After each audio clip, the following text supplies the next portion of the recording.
So what we are covering today is how effectively founders can go from situations in which the business needs transformation to a situation where the business is successful.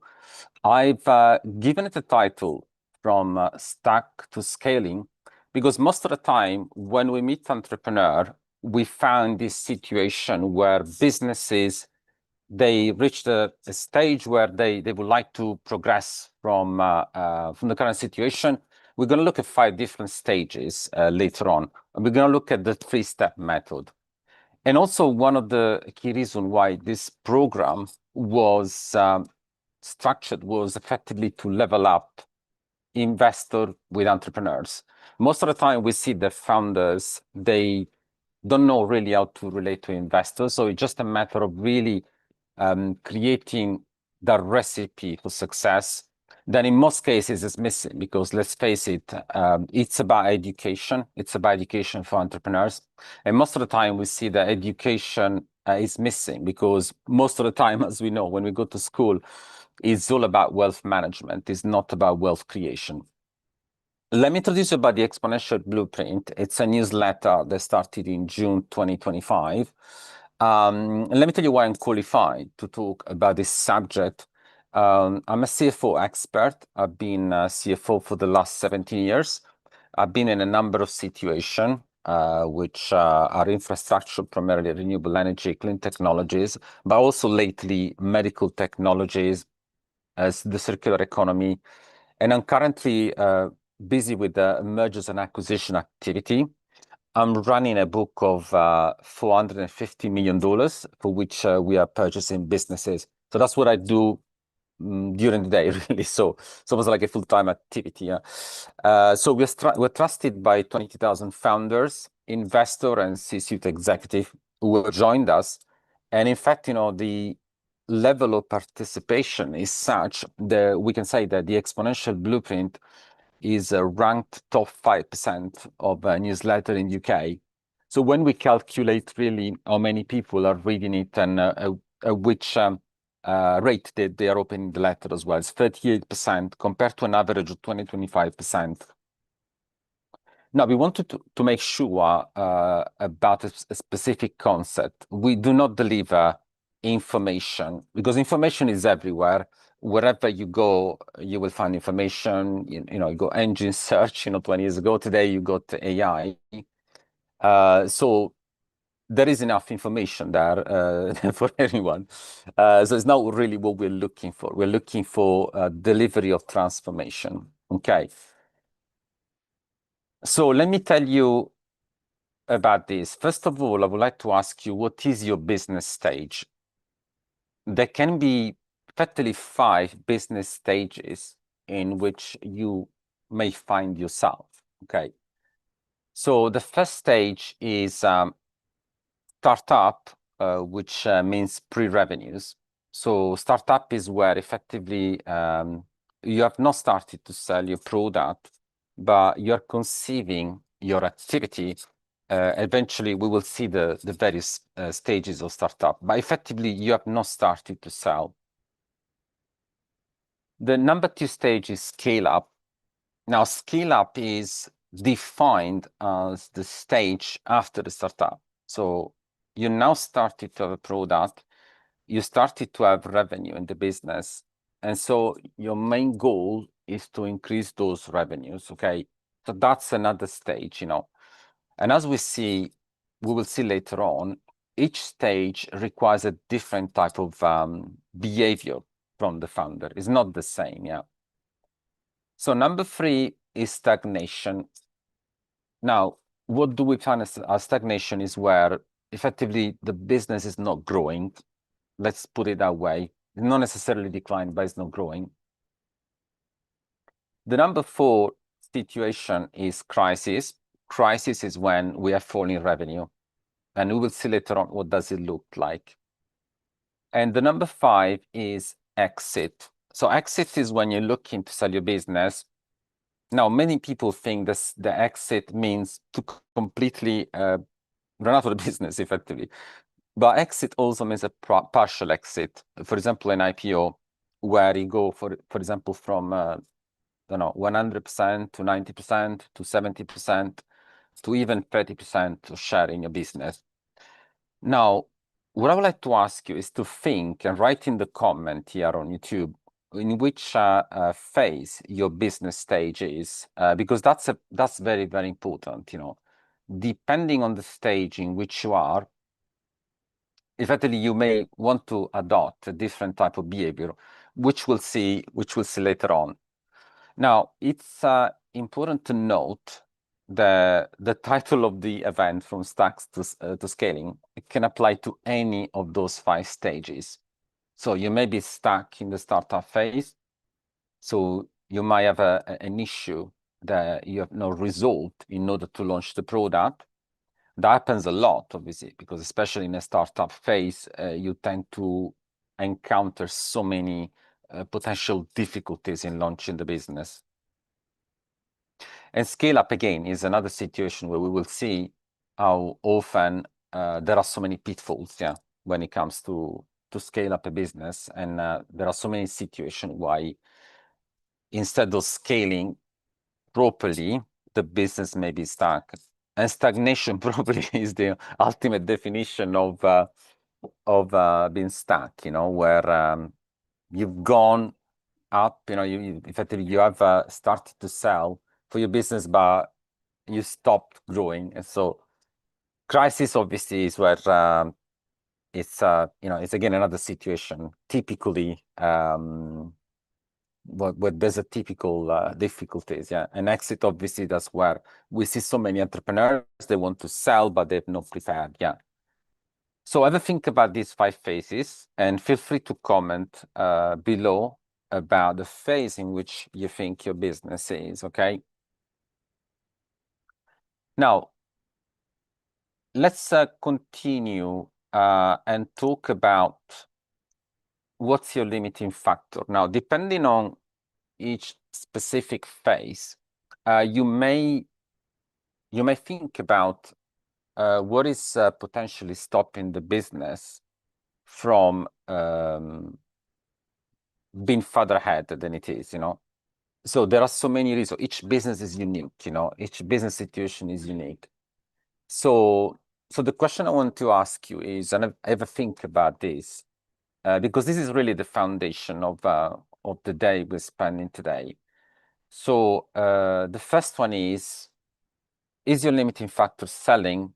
Is it because you got limited capability when it comes to selling? What if you could sell more? That's a typical problem that so many entrepreneurs have. And by the way, according to a poll I did on LinkedIn, we actually found that about 52% of businesses think that the limiting factor is selling. Or it could be capital, So for example, a very common factor is when you like to grow your business, but what if you had more funding? So what if you could attract more investors? What if you could attract better funding situation with banks? Nowadays, there are so many other ways to, to access funding. It could be actually also capital markets. It could be equity. It could be debt. So yeah, that's the other potential limiting factor for you. And the number 3 is marketing. What if you had more opportunity to be more active in marketing what you do? What if you could create an additional revenue stream by going out there and establishing a relationship with potential customer? So that's another limiting factor. The limiting factor, another limiting factor that we see a lot is research and development. Sometimes that's what make people and business stuck, really. So when they would like to further develop the product or further research the capability of the product or the capability of the market. So research may mean also marketing research sometimes, What if you could do more of that, And number five is other. So basically, there could be other situation, other reason why there's a limiting factor. No one business is equal to another business. So effectively, what we'll find is that each business has a unique set of circumstances that will become a limiting factor. Okay, so have a think about these 5 limiting factors. So we got previously we established in which phase your business is, and what is the limiting factor. Okay, so once we got this clear, then we are in a position to formulate what could be a potential solution for your business to go from stack to scaling, and as I said before, from invisible to investable. Okay, from a situation where perhaps you are unable to attract an investor to a situation in which you're able to attract an investor.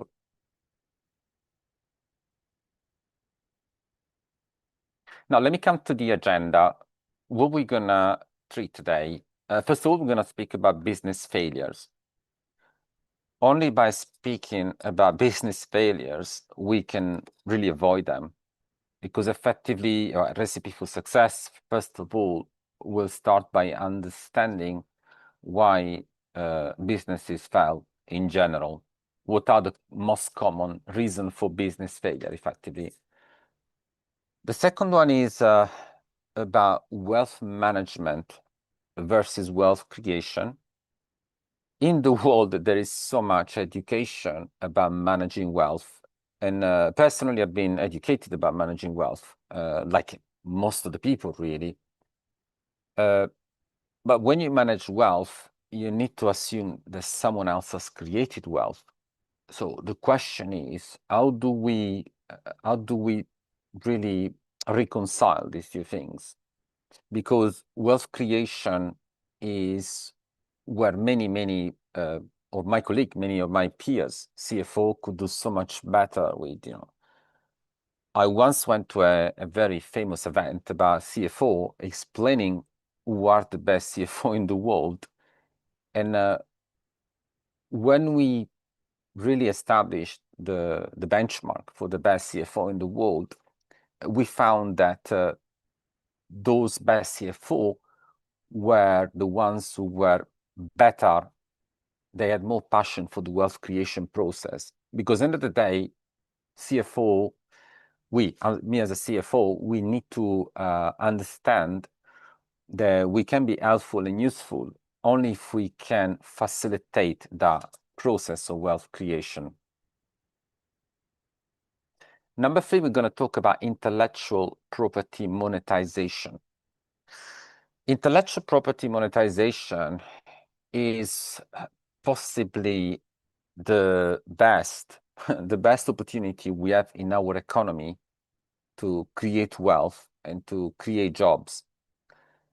Unfortunately, there's not too much education about it, and there are also so many situations where it's necessary to do the demystification, because in actual fact, even a solopreneur, even a consultant could display a capability to monetize intellectual property.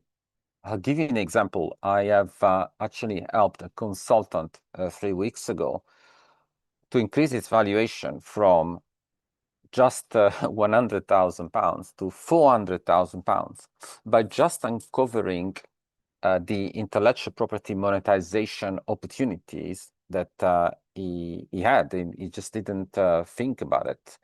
So we finally created that thinking, that mindset about high valuation strategies.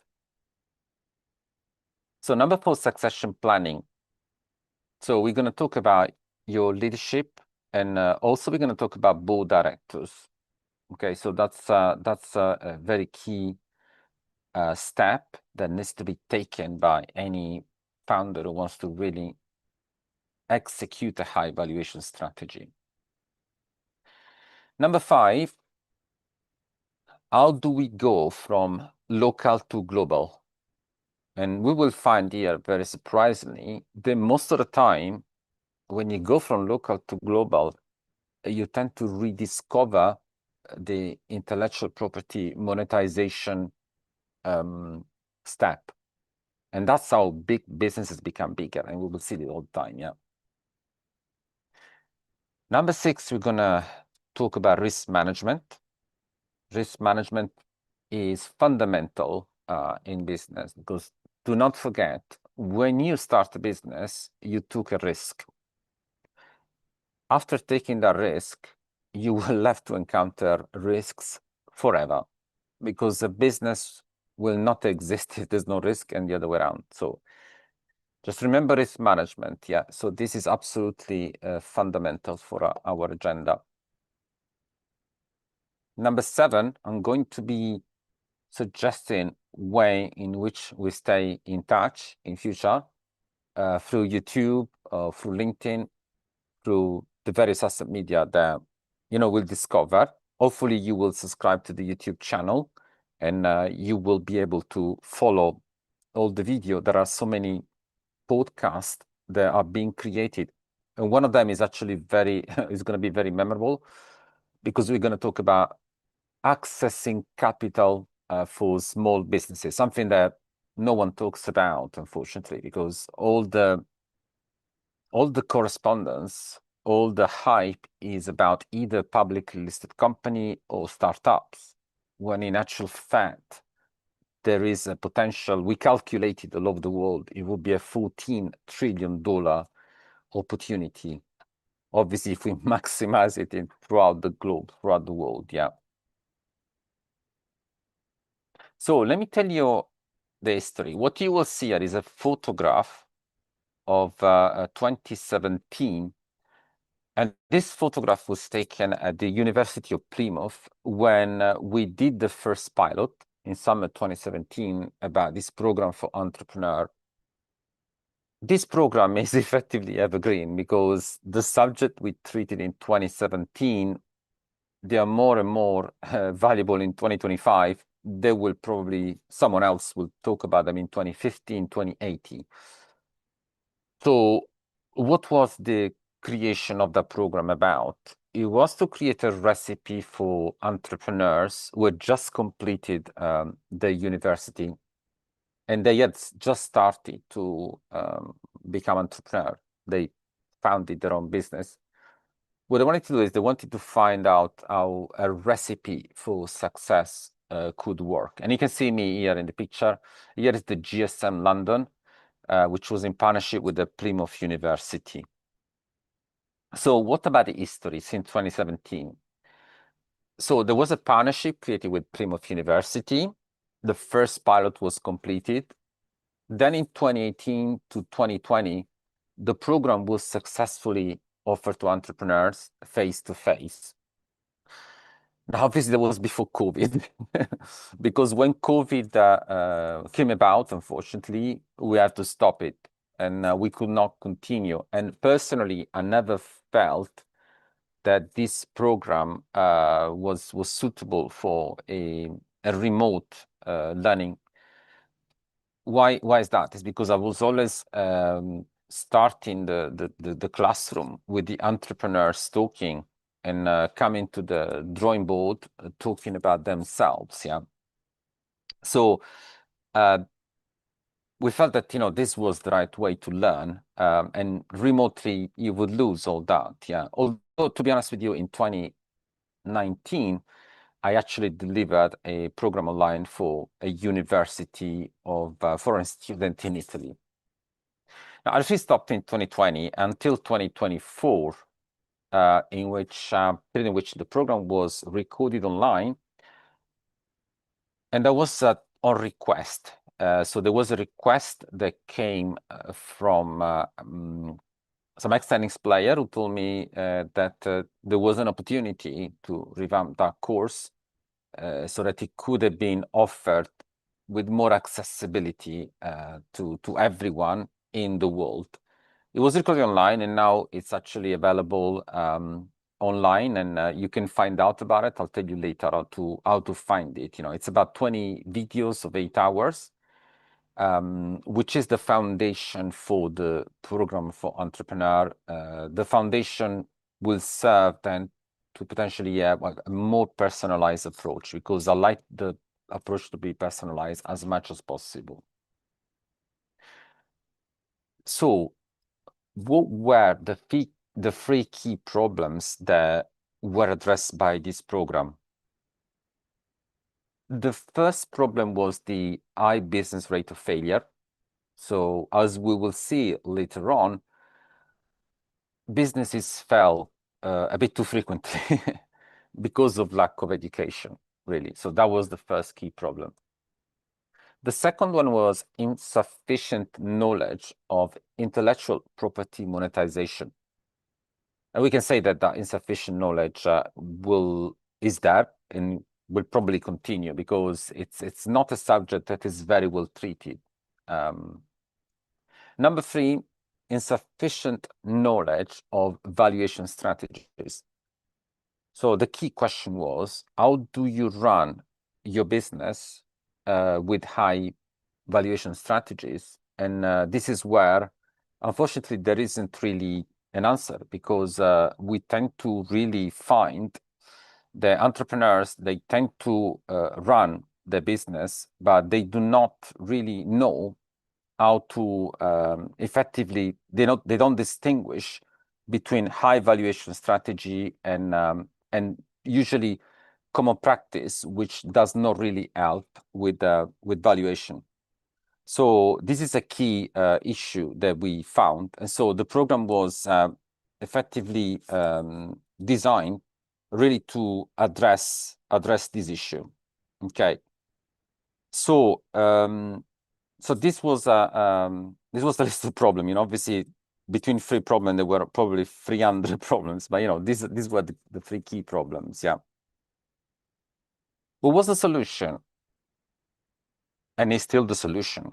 The solution is a 3-step program to create wealth with the high valuation strategies, leveling up really entrepreneurs with investors. So how do we create a program that will allow investors and entrepreneurs to find common ground? Okay, so that was a key deliverable, shall we say? Yeah, because we could find that that there were founders that were really struggling to raise capital from investors, and that happens at all levels. Even when you've been running a business for 10, 15 years, that happens all the time. So that's why this program was made to be universal, regardless of whether you're in a startup, you're in a scale up, you are in a stagnation situation, or in a crisis, or you're in an exit. Solution is valid for all entrepreneurs, for all businesses at all stages. So let me come back to you about the history. So 2017, it was built with Plymouth University. In 2018 to 2020, there was the face-to-face delivery. Then in 2024, the full online version for global access was started, was recorded, was made available online for anyone who wanted to really, to really access this type of education. I just give you a little bit extra information about me. 17 years as a CFO, about $250 million of funding or deals or refinancing, crisis management or scale-up situation that were executed. However, currently I got a much bigger situation, because I'm dealing with about $450 million of M&A growth experience as well.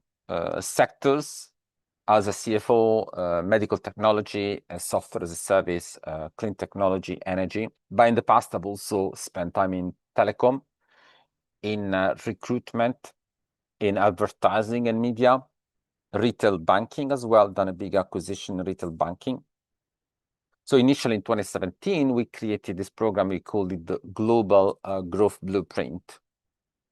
Obviously, yeah, eventually we evolved and we wanted to call exponential blueprint because global growth sounded a little bit limiting in terms of the language. Exponential is where we really maximize absolutely every possible opportunity to go to the highest possible level of the business performance. L27 founders scale with strategic finance. As I said, currently financing $450 million of M&A in energy and commodities at the moment. Yeah. Okay, let's come to wealth management versus wealth creation. Now let's establish a fact. As of today, or probably I would say last year more than today, because obviously the statistic, they cannot be real time in this with the gross domestic product. The total of the wealth created by the world, the gross domestic product, was $105 trillion in GDP. In 1998, which is 27 years ago, it was only $33 trillion.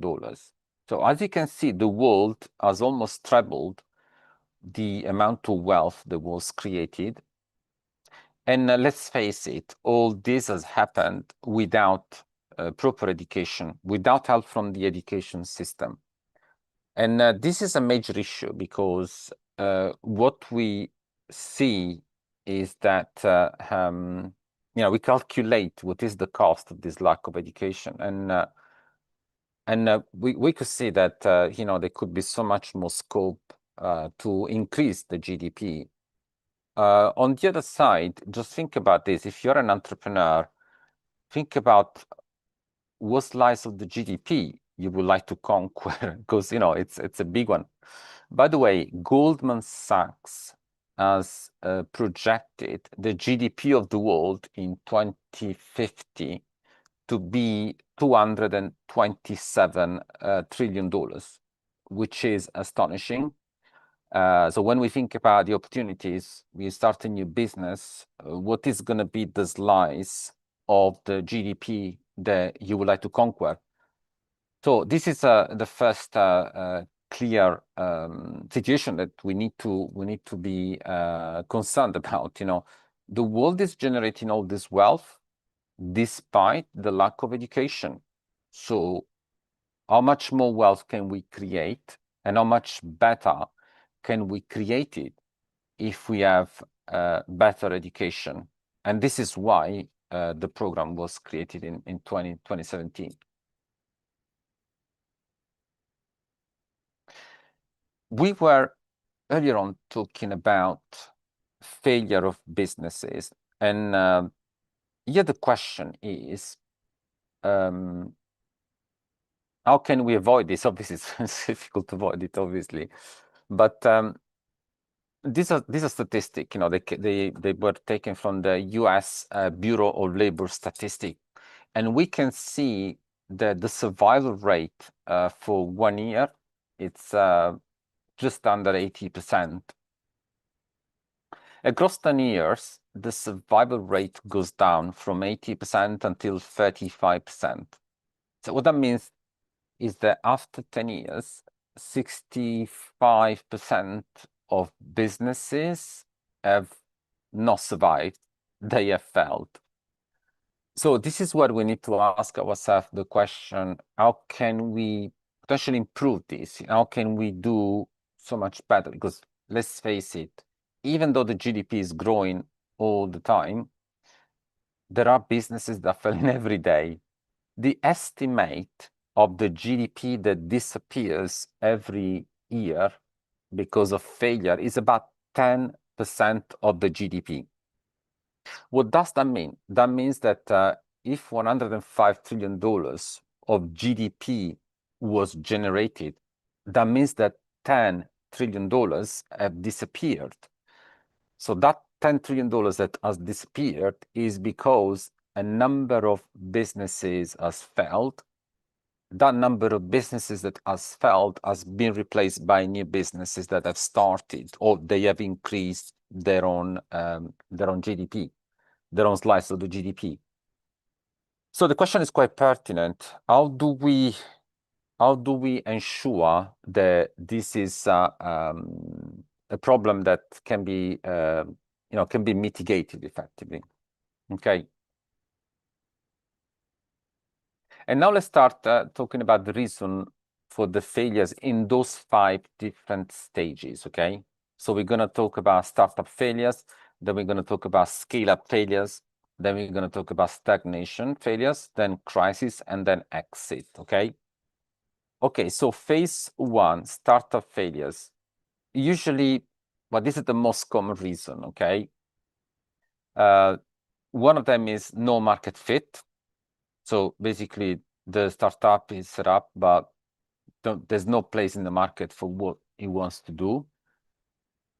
Another one is running out of cash, which could be due to the lack of capital, but it could also be due to the lack of funding from banks, not enough investor, or maybe bad management, because it may be not generating cash flow, and so basically you may fail as a result of that. You might have a weak business model where you're not competing well with the competitors, effectively with other businesses in the world.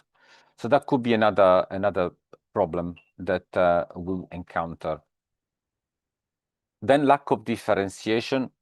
And that's what we find, the startup will fail because they've only got one idea, and they never change their mind, or they never create an additional revenue stream or a different revenue stream. And that causes a lack of differentiation. Then inability to attract early investor, which is one of the reasons why you run out of cash as well. But you may have a good idea, but you do not attract an investor, and as a result of that, you come up with a failure. Now, this picture here shows the 3 different phases of a startup failure. Usually, a startup starts with an idea, which is a concept. Okay. Now, the concept needs to be validated before approaching any investors. And the concept, after it's validated, can then transform itself into, for example, a prototype. So a development phase in which the product is offered to a limited number of potential customers. So enough data is collected, enough experiences made about this product, so that from development, you can go into deployment. Deployment is when you are now running a full-blown case of delivery to customers. So customers are trying the product, and that's what starts to create the track record. And after deployment, you start producing, you start selling to the market. Okay. So these are the causes of failure, startup failure. So the causes, how do we address these causes? We address these causes effectively by having proper validation of the concept, yeah? And one of the main things that should really be done in this particular stage is that the concept is willing to be validated. You need to create as much as possible lifetime value for your customer. So what I mean by this is not just a transactional idea.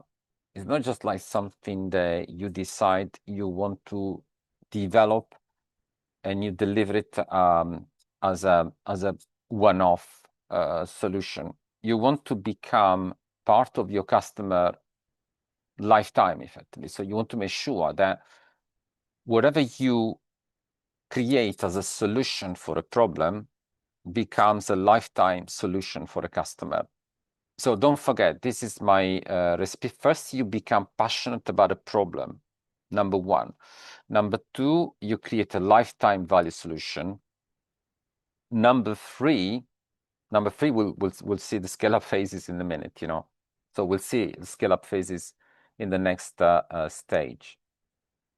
Now, one of the key questions I would like to ask you, do you know what's your TRL? If you're a startup business, do you know what TRL means? Okay, So I just want to ask you this question to you as the audience, and tell me if you are able to recognize this particular term. Okay. Okay, TRL stands for technology readiness level. So it's actually a scheme. Basically, it's like, you know, a scale of like you know, a number of level that you need to effectively overcome to go from concept to development and then deployment. Yeah. So the technology readiness level is well measured by investor. Now, if you don't know what TRL means, you're in trouble with investors because they are very unlikely to fund your business. So you need to understand these terms, okay? Later on at the end of the school, I will tell you you can get in touch with me and you can ask me question about how you can find out about your TRL. Let's come to the phase 2, which is scale up failure. Now, I have added here 2 pictures of a scale up, a bad scale up, and a good scale up, okay? In the first chart, you will see the blue line is the line that shows the sales, while the orange line shows the cash flow. Okay. So as you can see, the sales are increasing, but the cash flow is not responding until last year, where it responds a little effectively. You can see it's increasing from year 4 to year 5. Now, believe me, this happens a lot, even in publicly listed company, which take years and years and years to really generate cash flow. Now, that could be actually also a decision of the investor. The investor may have requested the business to actually chase market share without worrying about profitability for the first 5, 6, 7 years. That's possible. However, in general, this type of scale up is a bad scale up, effectively. Okay. What does a good scale up look like? You know, here we see the blue line is rising, the sales line is rising. It's not rising as fast as previously, but it's rising well. Eventually, goes up quite well in year 5. The cash flow instead, well, it's actually now responding. Initially slowly, but then it's accelerating. Now, this is what a good scale up should look like. So there should be cash flow generation. You don't just, you know, sell. You also generate cash flow. Okay, so what are the reasons for failure for scale up? So first of all, you know, scaling too fast is when really the business is not really waiting enough time before the product is ready for the market. Or it could be hiring too fast, too many people at the same time, too quickly, okay? So that could be a reason. Second one is operational bottlenecks. So that can happen a lot if a founder is control obsessed and the founder does not delegate enough to a team that he needs to find, he needs to effectively recruit. Yeah. So operational bottlenecks is unfortunately very, very common. Not enough preparation, in a few words. Yeah. Then we got cash flow crisis. So scale up can run into issue, like we've seen here, for example, at the top, where we see that the business is not generating enough cash flow. Maybe it's not managing its working capital. Obviously, drop me a line if you'd like to know more about these terms. Yeah. So that means maybe it's not managing well the relationship with customer and with suppliers as well. It's not planning enough. There's not enough treasury management, for example. Now, you do not need to be a financial wizard to organize some calculation on a spreadsheet as well. Sometimes, you know, people think, oh, I'm scared. I don't want to know about finance because it's so complicated. And if I get involved, I'm going to make mistakes. But you don't need to really be in that situation. You don't need to feel intimidated by finance. Are there mistakes? That happens a lot when businesses, sometimes they are too fast, they make the wrong call on a key member of the directors. So yeah, that could happen a lot, That's another mistake. Poor market expansion strategy. That's when there's no sufficient thought about how to expand the product, the service. Not enough, but perhaps conversation with customers as well. Okay, having said that, I have a question for you. Key question, if you're in a scale-up phase, do you have a management team that does three things? Number one, sell. Number two, produce. Number three, generate cash flow. Now, it's a very pertinent question because this is what a good scale-up look like. You need to have a team that can do these things. And this is where the founder has to become a CEO. The founder cannot behave in a scale-up in the same way as he or she behaves in the startup phase. So it's fundamental to understand that when you scale up a business, you need to change the way in which you behave effectively. You need to change role. Yeah. Let's come to stagnation now. What does it look like, stagnation? Stagnation is when you see the blue line, the cells are not practically growing after a while. So from year 2 to year 5, they're not really growing a lot, at all, actually, overall. The cash flow is also stagnating. So the business is barely creating cash flow, is barely generating cash flow. Okay. So what are the main reasons for failure in the stagnation phase? Okay, it could be market saturation. That's where you thought you have actually been aggressive with the market. You have accessed the market, but now you come to a stage where perhaps the market is not giving you any more sales, effectively. Yeah. Then it could be about weak leadership. This could be where the leaders have become too comfortable with this, and so they have become accustomed to the fact that they don't need to worry anymore about innovating. For example, innovation is a big quality for business that continue to scale. So yeah, it could be that those three goals that we saw in the scale-up phase, the leadership is not capable of, one, selling, two, producing, and three, generating cash flow. Then loss of competitive edge. This happens when, for example, you do not really benchmark yourself against customer. You do not study the market well enough, and you end up really losing that competitive edge. Yeah. Another one is low investor interest.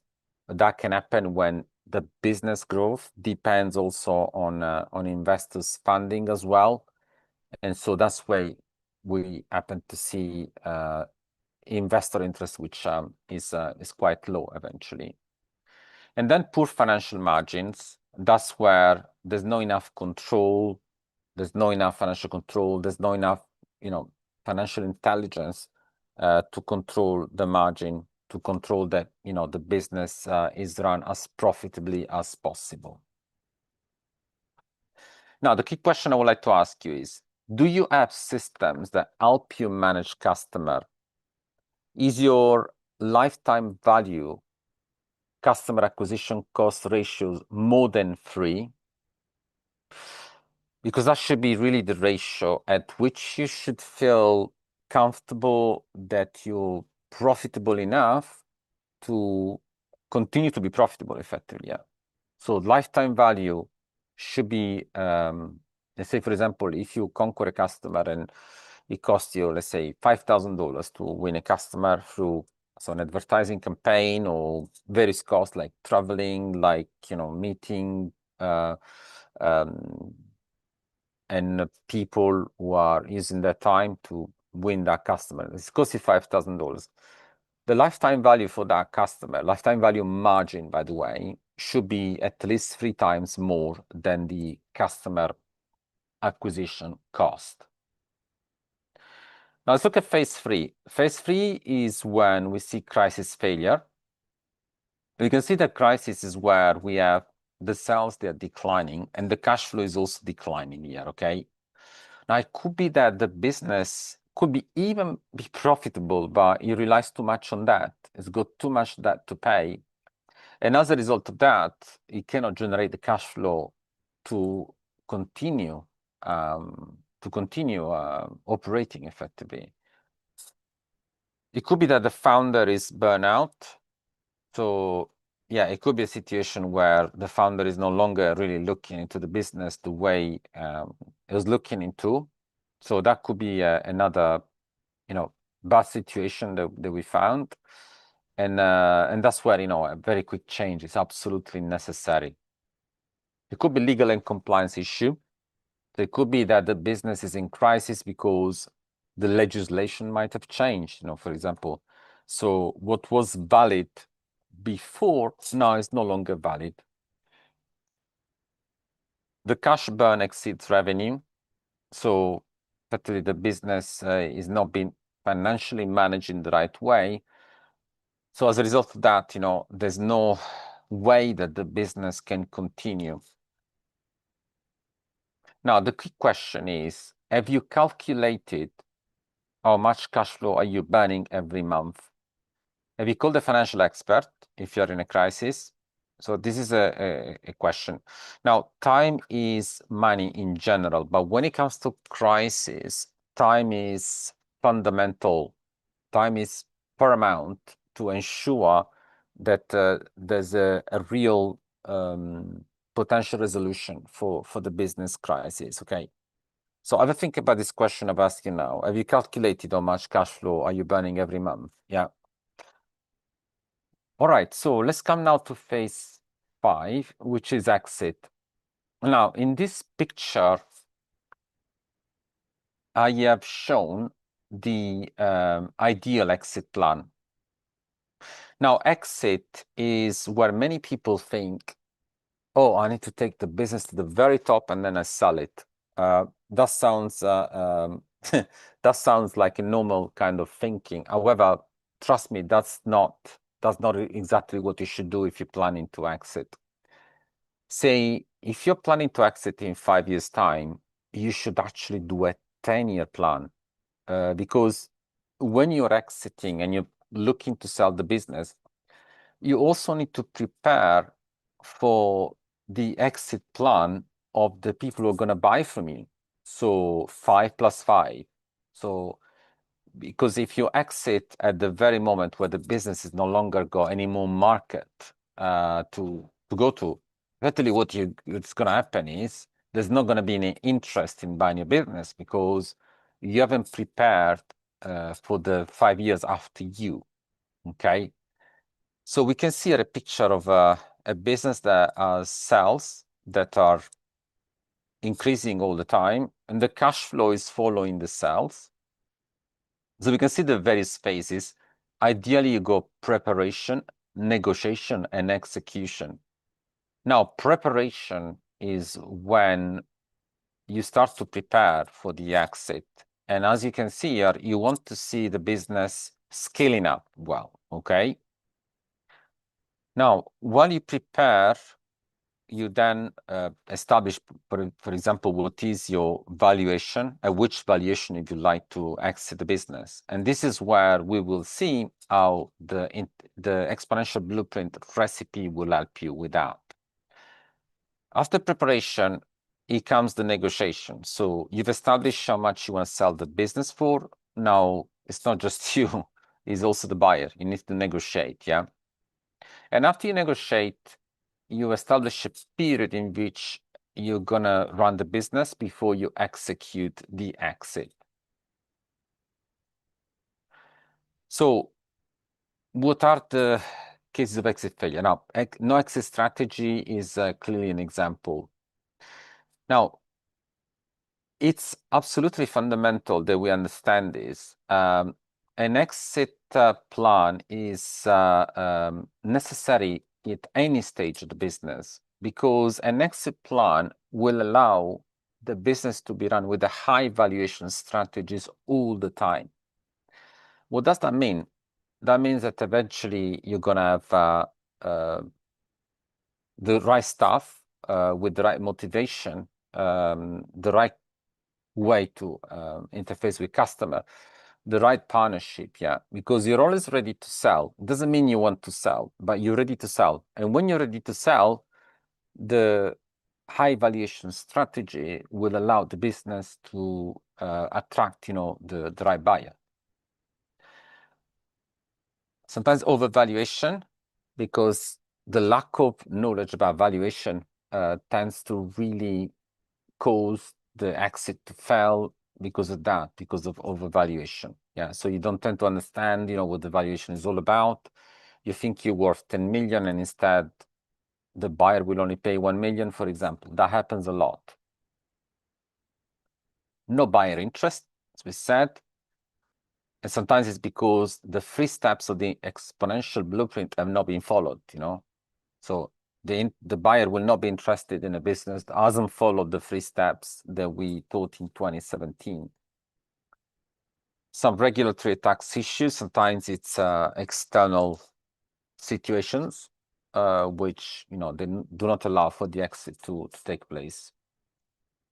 Now, the key question is, if you're looking to exit your business, do you know your valuation? And what are your valuation drivers? Have you started preparation? Do not forget that each business is unique. So whichever method we use for one business may not be valid for another business.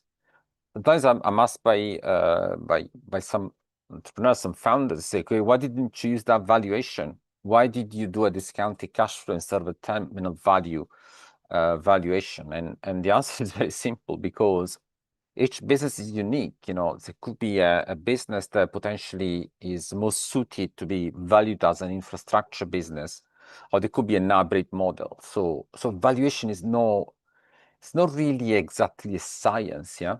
It's also an art, yeah. So valuation is something that you need to think about. What's your business worth? Okay. Now, let's look at the 3 steps now that we have spoken about before, okay? What are the typical stages at which we see these 3 steps? So these are the 3 steps that will allow your business to carry a high valuation strategy, okay? So the 3 steps are, number 1, you monetize your intellectual property, okay? When do you do that normally? At which stage of your business do you normally monetize your intellectual property? What's the best moment? The best moment to monetize your intellectual property is during the startup phase. So that's when you have the 3 phases that you have to complete. First, the concept, the idea. The concept gets validated. After it's validated, it goes into development. So you collect data, you do a prototype, and then you go into deployment. Okay, so that's when you monetize your IP. That's when you solve a problem and you create a lifetime value solution for your customer. Now, after this, you go into succession planning. Succession planning is when you create your management team. And now this is where the founder has to completely change. In the startup phase, the founder was effectively doing everything for the business. In the scale-up phase, the founder has to create the right structure for the business and has to create the right positioning as well in the market. So that's where we have the scale-up, the good scale-up, by the way, here, where we see a stage in which the behavior of the founder has to be all about creating the management team, all about succession planning. The first step to attract investor is from local to global. And now this is where you have potentially the exit phase, yeah? So the exit phase is where if you go from local to global, you will effectively attract a higher investor, higher valuation. So each one of these phases will increase the valuation. It's critical to increase the valuation of your business. That's what will make you investor ready. That's what will give the investor the confidence to put money into your business. Okay. So we have two main people who are external to the business we need to think about. Yeah. Number one is the investor. They're going to ring you. They want your bank account number because they want to buy your business. Yeah. And number two is the customer. The customer want to buy your product. They're going to call you. They just cannot wait to really have your telephone number and ask to buy your product because you provide them with a lifetime value solution. And so that's what this recipe will deliver for you. Now let's come to the step one, monetize intellectual property, how to do it. Yeah, there are so many ways to monetize intellectual property. Unfortunately, this is where we do not have sufficient education about it. But the first one is pricing strategy. So basically, it's about really how do you establish the lifetime value for your customer, and how do you create a strategy for the prices as well. So that could be, for example, it could be about how do you sell royalty, for example? How do you sell a recurrent revenue to a customer? Number two is various types of partnership. Various types of partnership where we see so many times happening with big businesses. Let's say, for example, you go Microsoft and Intel. Microsoft does not build chips. Intel does not sell to consumer. But by doing a partnership together, they're able to create a unique alliance which will dominate the market, okay? Now, the next one is distribution. Distribution is where we see, for example, a supermarket distributing the product of a producer, of a company. It could be Walmart and it could be Kellogg's, for example, okay? Then we go licensing.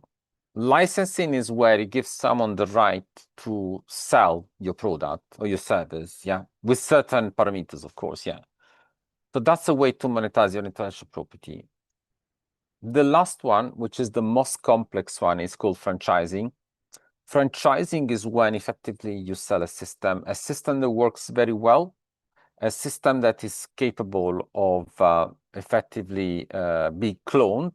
And by being cloned, then it will generate revenue streams, yeah. So let's now look at the blue chip blueprint, How do the big businesses behave, McDonald's is one of the most famous franchisor in the world. But trust me, in some countries, McDonald's, they do not franchise, they do joint venture as well, which is instead a model used by Starbucks. Now, Starbucks, they do more joint venture than they don't do any franchising, effectively. They decided not to do that way, yeah. So McDonald's, effectively, it's about cloning a system that works. The supply chain is always the same. The product is always the same. You just copy it and then you apply to the place in which you're going to operate, yeah. Then let's talk about Gillette. Gillette is about distribution, okay? So how are you going to operate in another market compared to the market in which you started to operate? You don't just establish another manufacturing facility. You don't just establish another logistic facility. You find distribution. What about Coca-Cola? Coca-Cola does not really start a bottling business in any country. They just license the product, and they obviously use someone else's bottling facility to bottle the product, okay? And the next one is Nike, as an example. Now, Nike is about distribution again. How does Nike get to your store next to you? Well, it's effectively through a system or supply chain which come next to you effectively, okay? Now, this is just some example, but there are so many. This is how the blue chip operate. This is how they get from big to bigger. Okay, let's look at Gillette as an example. Now, can you see here, there's a razor and there's a blade as well. Now, how does really Gillette sell its intellectual property? Well, the razor blade is an example really how to organize your business model, your pricing strategy, yeah? So the client buys the razor, which is the system, yeah? So only once and at a low price. But then the client will buy a blade each time the tool is to be used, which is effectively a bit like the royalty. So we can actually say that Gillette sells blades in the same way as Microsoft sells a license, okay? So this is where we can see how the intellectual property monetization model really works very well. So you're creating a lifetime value solution for your customer, and the customer, they keep buying from you. They don't just buy once, like with Razor, for example. Yeah, they buy every time they want to use the Razor with a blade. Okay, this is where we have most of the time very, very clear example of how this could be applied to so many products. Let me give you an example of another product, which is in healthcare. Here we got an hospital bed, yeah?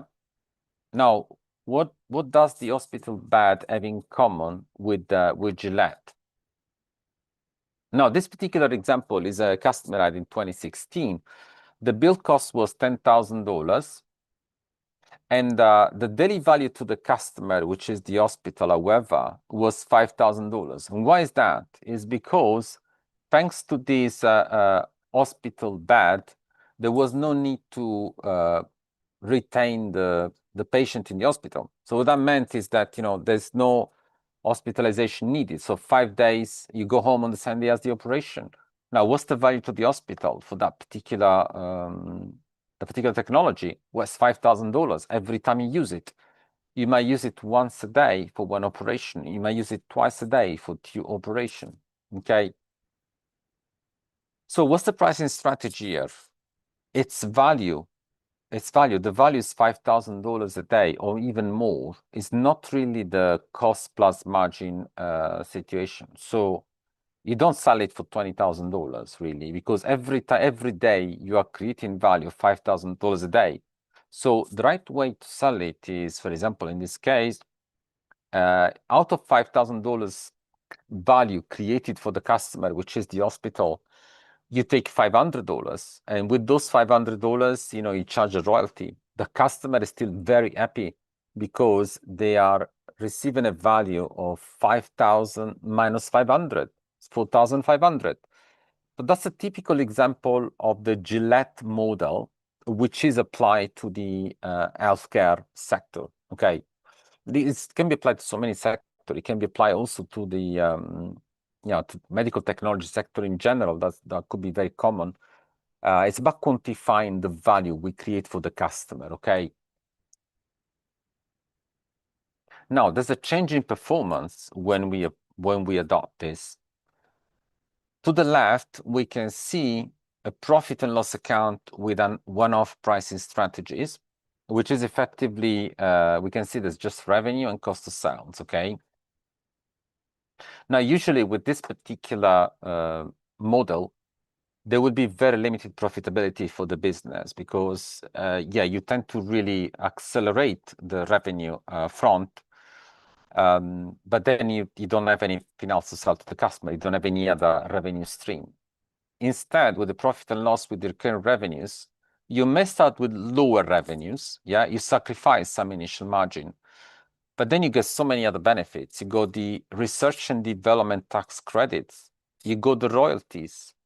You charge royalties, which obviously are much bigger in the lifetime than the one-off revenue.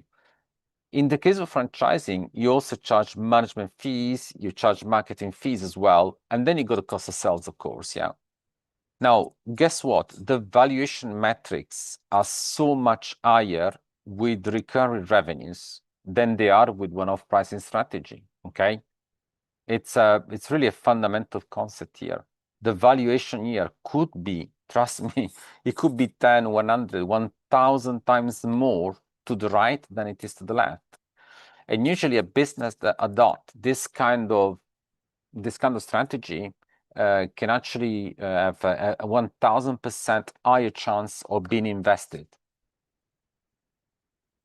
Now, succession planning, the second step. So we've seen the IP monetization. Now, let's get an example from football and sports in general. Now, football is a very popular sport, so people tend to really relate to it quite a lot, you know. But some other people, they might prefer rugby, or they might prefer another volleyball as another sport, a team in general. Now, what we tend to have in football is we tend to have pretty much three departments, should we say, three type of leadership roles. Yeah. So you got this is the direction of playing, this is the attack, this is the midfield, and this is the defense. So what we tend to say when it comes to succession planning in a business, and here is where many businesses fail in the scale-up phase, they do not organize the management team very well. Management team, really succession planning is a very integral part of creating a high valuation strategy, okay? So what we said before is about the three goals that need to be achieved by business. Sell, here in the attack, produce in midfield, and generate cash flow on defense. So guess who those three leaders are? So those three leaders are, the attack is the commercial team. So basically, you have a strong selling talent who can score goals, who effectively can really sell as much as possible what is produced by the business.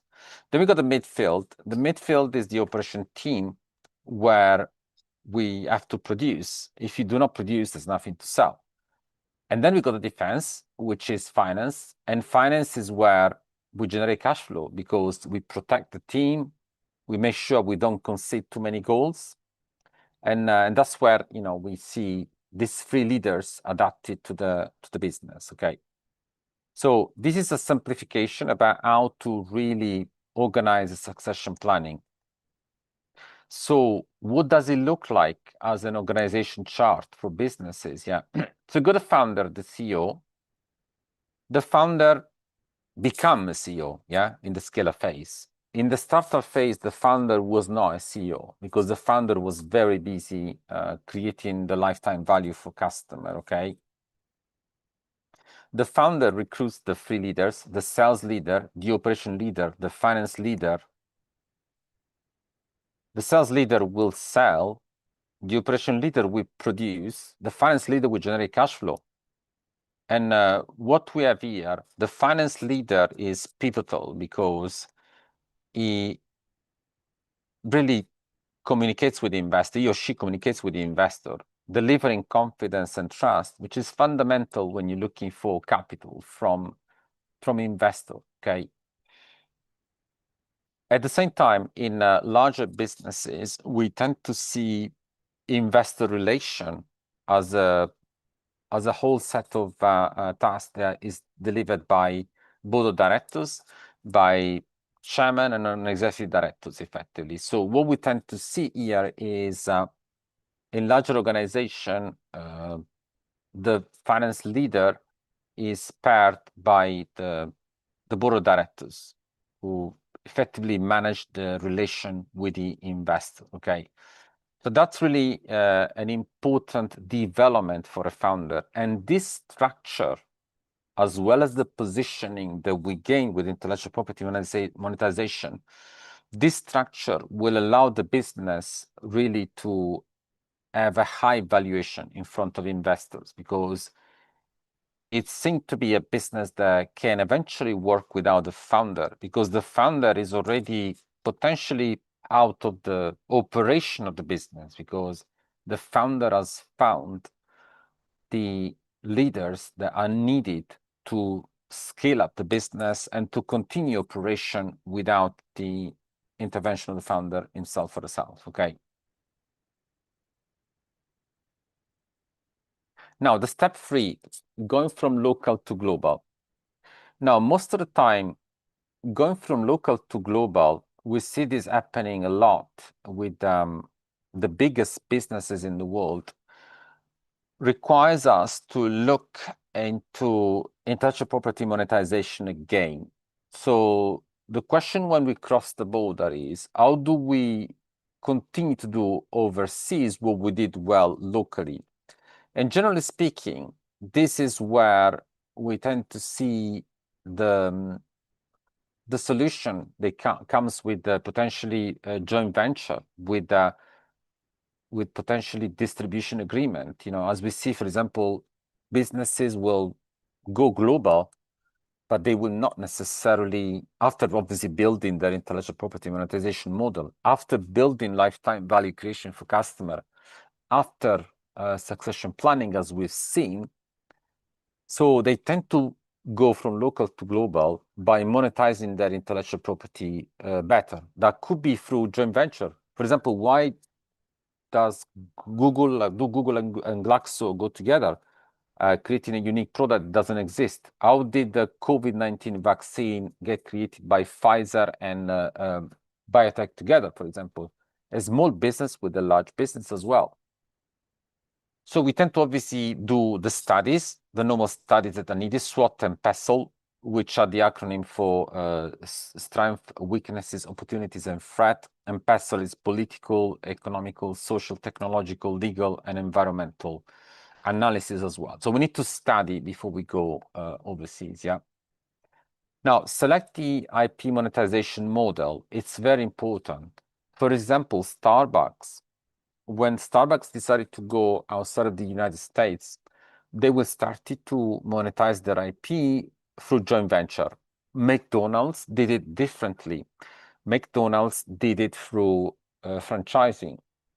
Nike did it through distribution, for example. Okay, so this is where it's important to understand the step one IP monetization model becomes the high valuation strategy for all season, for all moment in the business. That's why it can be applied to so many situations.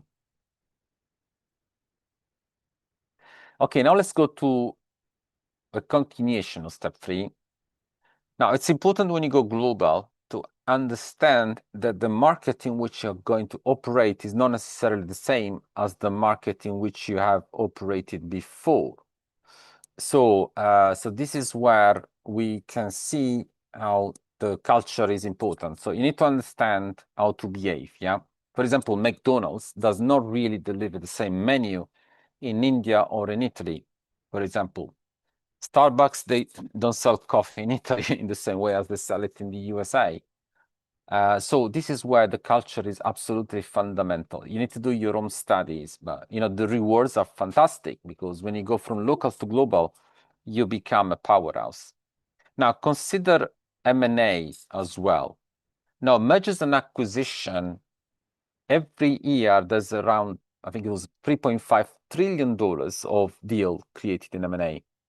Now, believe it or not, 99% of those deals were originated by small businesses, yeah, not by large businesses. What do we find in the news? We never find news about small M&A deals. And everyone thinks, oh, M&A, oh, it cannot be for me. It has to be for a large business. It's not, it couldn't be further from the truth, M&A is a fantastic opportunity for small businesses to go global, let alone scaling up as well without going global. The last but not least is risk management, Now, as I said before, when a business starts to operate, risk management is where effectively the business will never get out of risk management, because you start by taking a risk. When you start a business, that risk will never go away. So that risk will stay there, and you have to continuously calculate and manage risk. What's the goal of risk management? The goal of risk management is to ensure that every time you have an inevitable failure, that failure is so small that it becomes a precious lesson. Okay, so that's fundamental to understand. So that's where risk management has its own reason to exist, And don't forget, calculating the risk first, assessing the likelihood of that risk happening, and also assessing the impact, what impact has the risk on your business, just calculating and mitigate that risk as much as possible. And I'm going to show you a very dramatic picture here. So if you don't manage your risk, you could end up like this. You could end up like the Titanic. Now, why did the Titanic sink? It sank because not because there was an iceberg there, because it went too fast. So there was no risk management in place. So as a result of that, there was clearly a problem because by going too fast, you could not really manage how you were going to effectively avoid an iceberg.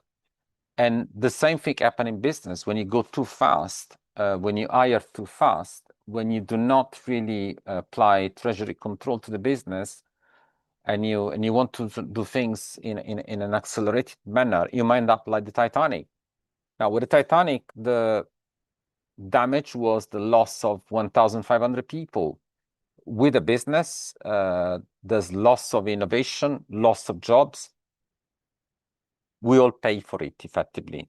So that's why when a business fails, it's not just a problem for the founder or for the employee, it's a problem for all of us, because we all pay a price for it. Yeah.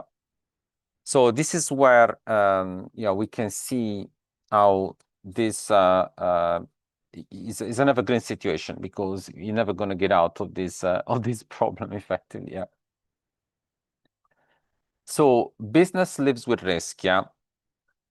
So the key message here is calculate and manage your risk, so that your failures will become as small as possible. And instead of having to cry about failures, they will become very, very precious lesson. Okay. Now, the question for your business is, which level of CFO support do you need? Yeah. Now, we work with hundreds of businesses to identify the right level of financial leadership. Yeah. So we go effectively 3 level. Yeah. Now, these are not really rules, they are guidelines. Usually, when you got a business size of more than 50 employees and $20 million in sales, we tend to see that the business requires full-time CFO support. Yeah. So when you employ somebody who's going to be working for you for 5 days a week. Yeah. Now, level 2 is when you have between 15 and 49 employees, and the sales are between $5 and $20 million. This is where you normally tend to require a fractional CFO, not somebody full-time, but 1 to 3 days a week. And the kind of support really allows the business to have the right skills at the right time. You don't need those expensive skills every day, okay? Level 3, however, is where not many people talk about level 3. Usually that's where you go less than 15 employees, you go between 0.2 million and $5 million. And generally speaking, you do not need a CFO. But what we have created for you, it's a CFO program, which is effectively advisory plus blueprint strategies, okay?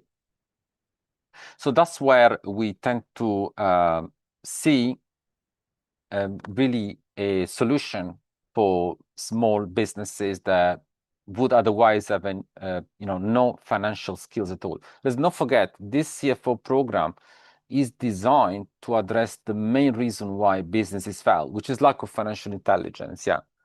So no need to pay $3,000 to $5,000 a month, but what you do get instead is just a CFO program that, as you have seen in this video, is so much more about than just finance, because it will tell you about intellectual property monetization, how to price your product, how to market it, and how to eventually also scale with a high valuation strategy, with an exit plan. So this is the CFO program that we would like to offer to you. And what's the special summer offer? Yeah, there's a CFO program which lasts for 6 weeks. And this is the email address which you can reach me if you're interested for details. Now, there are 8 seats remaining until 19th of July, 3 p.m. UK time, 10 a.m. Eastern time. Now, there are already 4 seats that were taken. So there are 8 seats left at the moment. So I would love you for you to join me, really. And if you cannot necessarily do this stage, obviously we can potentially look at another date. But for now, it would be important for you to show your interest in the CFO program. There's obviously a special summer offer, which will not be replicated in September and October. So it's there for you to be taken. And this is the email address, which is matteo@exponentialblueprint.com. Okay. Now, the other special summer offer is for a 20 video program in 8 hours. This is effectively going back to 2017. So that's where at that time the program was delivered face to face. It can be yours, the 20 video program. But before you make a decision about getting the program or buying, just go and get a free video training program. You can find it with this web page, which is called www.matteoturi.com. Okay, so this is where you'll be able to just see if you like, the idea of a video training program. Now, the price at which we're offering this is probably 5 times less than we used to do it in 2017, 2018 when it was face to face. Because obviously, when we do a video program, it's obviously repeatable. Obviously, we would like you to then approach us for further support. But this is very valuable, and it's been very highly ranked by so many of our students. Okay. Now, with that in mind, I really wanted to thank you for joining me. If you got any questions, feel free to put them in the comments below. It's been a great pleasure. I hope you enjoyed this, and I hope you're going to be able to watch the recording as well, so you'll be able to see how this program might be able to help you. So really, thank you so much for your support. It's been great. By the way, thanks to all those 22,000 people who are really reading the newsletter, the Exponential Blueprint. It's a fantastic privilege